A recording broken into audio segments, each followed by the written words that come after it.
ফুটান্ত এক কাপ গরম চা, সাথে আছে মুচমুচে বিস্কিট। আহ, সকালটা কি শান্তি! আসসালামু আলাইকুম, কেমন আছেন আপনারা সবাই? আশা করি যে যেখানে আছেন আল্লাহর অশেষ রহমতে অনেক ভালো আছেন। আলহামদুলিল্লাহ, আমরাও খুব ভালো আছি।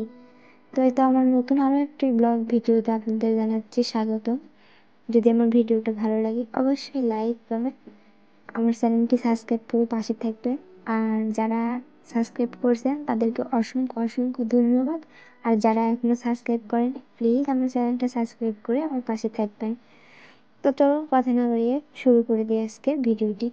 তো যাই হোক, প্রথমে সকালে ঘুম থেকে উঠে আমি হচ্ছে চা বসাই দিলাম আর কি, গরম দুধ চা আর কি। তো এই যে চাটা আমার হয়ে গেছে, এখন আমি চাটাকে সাকিয়ে নিব একটা চাটনি দিয়ে। চাটাকে সেঁকে নিয়ে যে এখানে বিস্কিট দিয়ে আর কি সকালের নাস্তাটা শুরু করবো, চা বিস্কিট।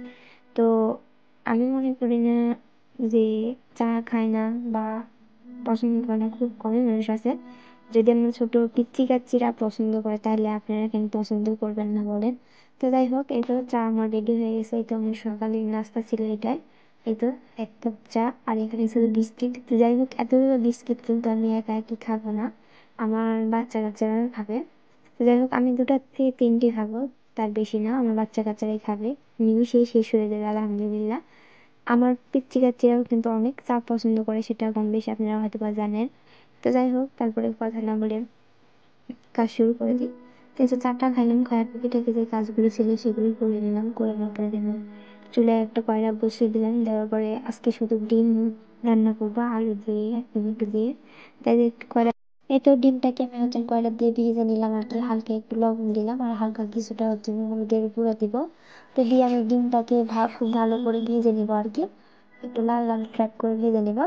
যাই হোক, এবার আমি ভেজে নেবো। ভেজে নেওয়ার পরে হচ্ছে তারপরে আমি যে আগে থেকে পেঁয়াজ কুচি করে রাখছিলাম, সেই পেঁয়াজগুলো আমি হচ্ছে কড়াইতে দিয়ে দিব। তো যেন ডিম ভাজা হয়ে গেছে, দেখুন মাসাল্লাহ কত সুন্দর লাগতেছে। তো যাই হোক, আজকে বাড়িতে দাদিও নাই, শুধু আমি, আমার ছেলে, আমার মেয়ে আছি। তো ছোটো মেয়ের জন্য ডিমটা দিইনি আর কি। যাই হোক, 3টা ডিম দিছি। তো এই 3টা ডিমই আজকে রান্না করব। তো যাই হোক, এতে আমি ডিমটাকে উঠাই নিচ্ছি। আমার ভাজা শেষ হয়ে গেছে, দেখেন কত সুন্দর লাগতেছে মাসাল্লাহ। তারপরে আমি যে কড়াইতে পেঁয়াজ কুচি দিয়ে দিলাম, দিয়ে পেঁয়াজ কুচিটাকে নাড়া দিয়ে নিব আর কি। তারপরে আমি এখানে কয়েকটা কাঁচামরিচ কুচিও দিয়ে দিলাম, কি মাঝখান দিয়ে একটু ফেলে দিছি আর কি, গোটা গোটাই দিয়েছি। তো যাই হোক, এবার আমি নাড়াচাড়া দিয়ে নেবো। নাড়াচাড়া দেওয়ার পরে এখানে কিছুটা জিরা দিব। জিরা দেওয়ার পরে আমি আবারও হচ্ছে এটাকে নাড়া দিয়ে দেবো, ভালো করে নাড়াচাড়া দিয়ে দেবো।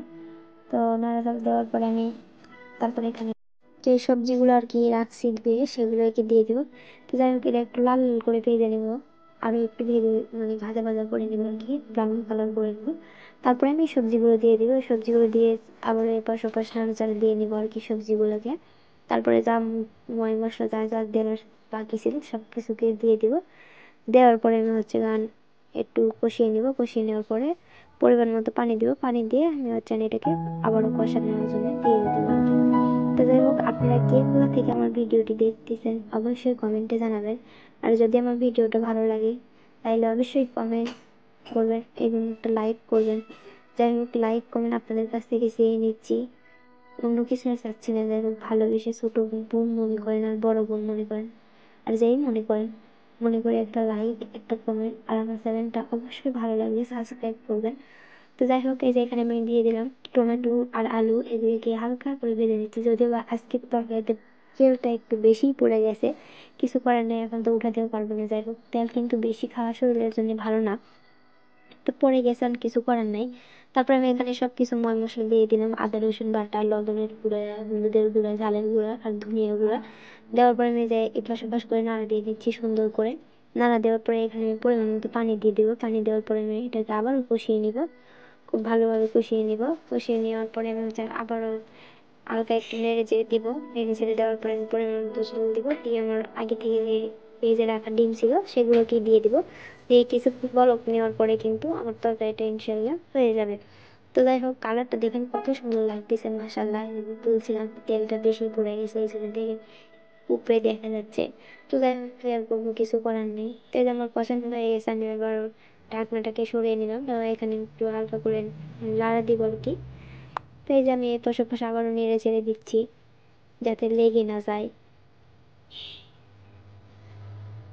তো এই যে আমার হচ্ছে নাড়াচাড়া দেওয়া হয়ে গেছে, আমি আবারও কিছুক্ষণ আর কি ঢেকে দিব। যাই হোক, এতক্ষণ কষানো শেষ হয়ে গেছে, এখানে আমি ডিমটাকে দিয়ে দিলাম। ডিমটা দিয়ে আমি হচ্ছে একটু নাড়াচাড়া দিয়ে নিব। নাড়াচাড়া দেওয়ার পরে আমি এখানে পানি দিয়ে দিব আর কি। এই তো একটু আর একটু কষিয়ে নিছি, দেওয়ার পরে এখানে হচ্ছে পরিমাণ মতো আর কি তরকারির ঝোল দিয়ে দিব। তো ঝোল দিয়ে কিছুক্ষণ বলক উঠায় নিলে কিন্তু আমার তরকারিটা রান্না হয়ে যাবে। মাশাল্লাহ দেখেন কালারটা কত সুন্দর লাগতেছে, খাইতেও কিন্তু মাশাল্লাহ অনেক অনেক ভালো লাগছে। তো এখানে এই যে আমার ছেলে মেয়েরা হচ্ছে দুধ খায়, ওদের জন্য আর কি দুধ নিছি। তো এই যে দুধটাকেও জাল দিয়ে নিলাম, যেহেতু ফ্রিজ আর কি রাখি নাই, যদি নষ্ট হয়ে যায় এই জন্য বরফ দিয়ে রাখলাম আর কি, যাতে নষ্ট না হবে। আর আমার ছেলে কিন্তু খুবই পছন্দ করে তরকারি দিয়ে ভাত না দিলেও চলবে, ও দুধ দিয়ে ভাত দিলে আর কিছু লাগবে না। তো এই যে আজকে অনেকগুলো কাপড় ছিল, এগুলোকে গোছানো হয়নি, এই জন্য এখন এগুলোকে গুছাই নিব। প্রতিটা দিন কাপড় ধুতে হয়, আল্লাহর 30টা দিন মিস নাই, যেহেতু বাচ্চা কাচ্চা বেশি, এই জন্য মানে কাপড়গুলোকে নোংরা করে। আর শীতের সময় কাপড়গুলো একটু বেশি মনে হয় ময়লা হয়ে যায়, একটার পর একটা আর কি হয়ে যায়। ছোট বাচ্চা আছে, ছোট বড় সবাই একসঙ্গে, যাই হোক। তো যাই হোক, এতে গুছায় গাছায় নিলাম। তো আজকের ভিডিও আমরা এই পর্যন্তই ছিল। যদি ভালো লাগে অবশ্যই পাশে থাকবেন। ইনশাআল্লাহ সবাই ভালো থাকবেন, সুস্থ থাকবেন। দেখা হবে নেক্সট কোনো ভিডিওতে। আল্লাহ হাফিজ, আসসালামু আলাইকুম।